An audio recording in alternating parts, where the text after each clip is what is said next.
Welcome back to another technical deep dive here in the debug zone. Today we're tackling a big question and breaking it down with insights from other users.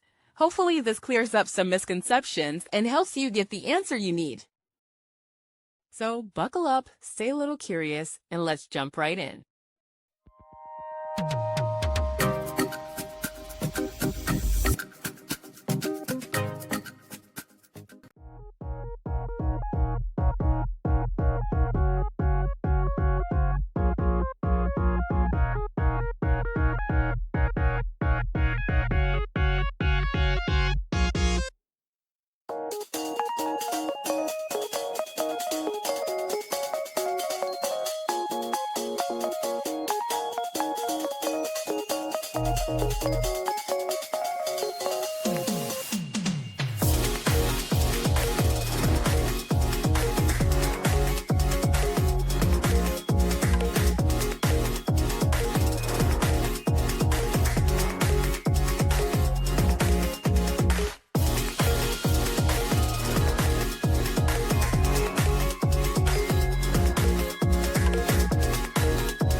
And that's a wrap.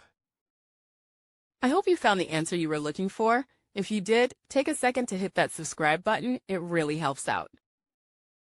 And let me know in the comments which solution worked best for you.